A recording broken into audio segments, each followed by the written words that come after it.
Welcome back rail friends. आज मैं आपको देवबंद जंक्शन पर एक यूनिक चीज़ दिखाने जा रहा हूं, क्योंकि देवबंद जंक्शन के नए प्लेटफॉर्म नंबर 1 पर पहली बार कोई यात्री ट्रेन आने वाली है। और साथ ही बात करेंगे देवबंद रोड की नई लाइन पर ट्रेन कब चलेगी और उसकी क्या तैयारियां चल रही है।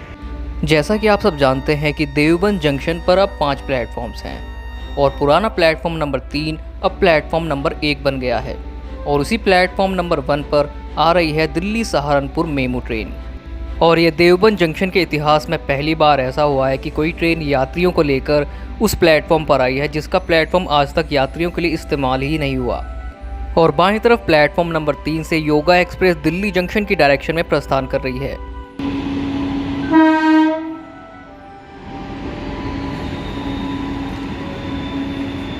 शायद आप नोटिस कर पाएं या नहीं, लेकिन ऊपर OHG के कॉन्टैक्ट वायर और पेंटोग्राफ के बीच में स्पार्किंग हो रही है।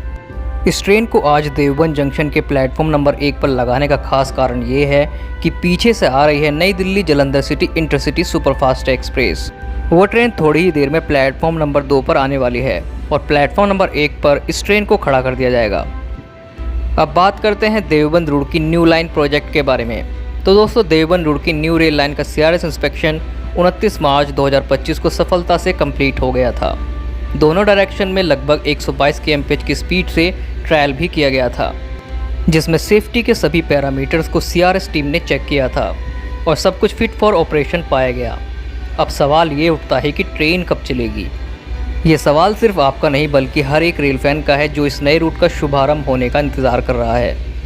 रेलवे मिनिस्टर और मिनिस्ट्री ऑफ रेलवेज ने भी अपने रीसेंट सोशल मीडिया पोस्ट में ये बताया कि CRS रिपोर्ट में सब कुछ सही पाया गया है और बहुत जल्द ही ट्रेन चलाने की घोषणा होगी।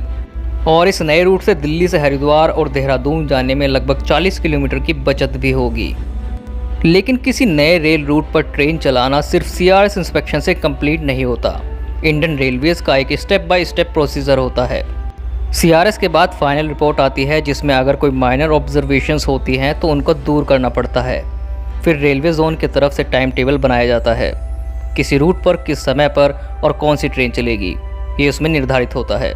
इसके बाद होता है internal approvals and operational readiness का फेज़। जब सब तैयार हो जाता है तब प्रेस नोट या सर्कुलर के ज़रिए ऑफिशियल ट्रेन सर्विस का अनाउंसमेंट होता है। और ऐसे मौके पे कई बार ऐसा होता है कि इनॉग्रेशन स्पेशल ट्रेन चलाई जाती है, जिसे मंत्री या ऑफिशियल्स फ्लैग ऑफ करते हैं। जैसे हमें कश्मीर में कटरा टू बनिहाल सेक्शन में देखने को मिला। लाइन तैयार थी लेकिन ऑपरेशनल होने में वक्त लगा। वैसे ही यहाँ भी थोड़ा सब्र ज़रूरी है। पर खुशखबरी ये है कि देवबंद रोड की नई लाइन पर हर station, yard, signal, foot over bridge सब कुछ कंप्लीट है। बस कुछ फॉर्मेलिटीज़ के बाद जल्दी ही इस नए रूट पर नए सफ़र की शुरुआत होगी। और यहाँ प्लेटफॉर्म नंबर 2 पर आ चुकी है नई Delhi Jalandhar city intercity superfast express. इसी ट्रेन को रास्ता देने के लिए दिल्ली सहारनपुर मेमू ट्रेन को आज प्लेटफॉर्म नंबर 1 पर लगाना पड़ा।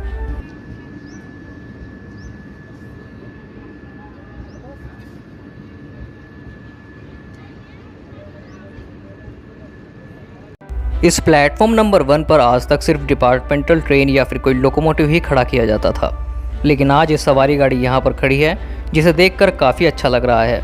और यहाँ दिल्ली सहारनपुर मेमू ट्रेन को रोककर नई दिल्ली जालंधर इंटरसिटी सुपरफास्ट को सिग्नल दे दिया गया है। और जब तक ये ट्रेन तलहड़ी बुजुर्ग स्टेशन को क्रॉस नहीं कर जाती, दिल्ली सहारनपुर मेमू यहीं खड़ी रहेगी।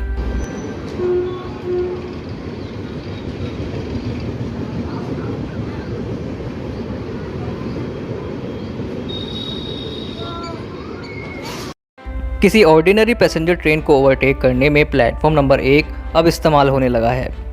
अब देखते हैं कि इस ट्रेन को सिग्नल कब दिया जाता है, क्योंकि इस सेक्शन पर एब्सोल्यूट सिग्नलिंग है। तो जो ट्रेन यहाँ से अभी गई है वो अगले स्टेशन पर पहुँच नहीं जाती या फिर उस स्टेशन को क्रॉस नहीं कर जाती, तब तक इस ट्रेन को यहीं रुकना पड़ेगा।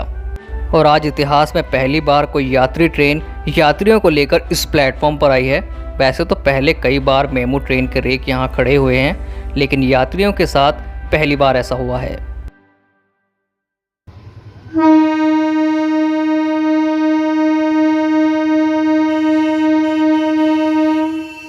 दिल्ली सहारनपुर मेमू ट्रेन को स्टार्टर सिग्नल मिल चुका है और सामने junction type route indicator signal indicate कर रहा है कि इस ट्रेन को सहारनपुर जंक्शन की डायरेक्शन में जाना है। अब देखते हैं कि किस तरह ये ट्रेन इस अप कॉमन लूप में से अप लूप और उसके बाद फिर अप मेन लाइन में जाकर स्विच करती है।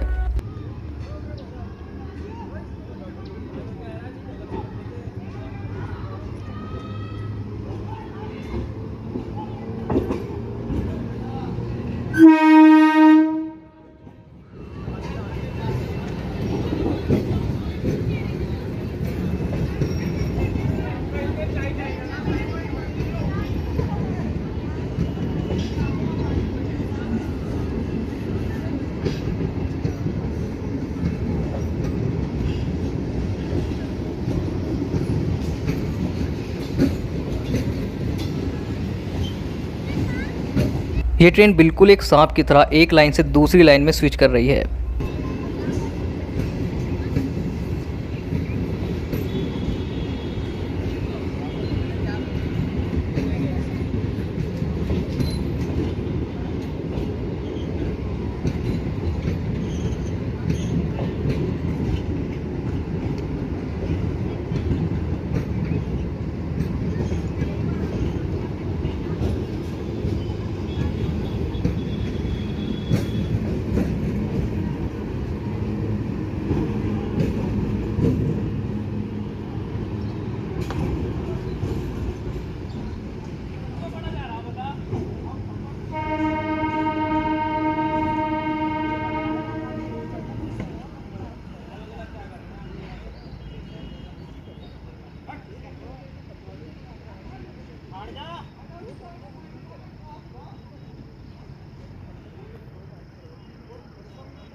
फाइनली ये पूरी ट्रेन अप लाइन पर जा चुकी है और इसी तरह सांप की तरह यहाँ से रुड़की वाली लाइन पर ट्रेन को भेजा जा सकता है।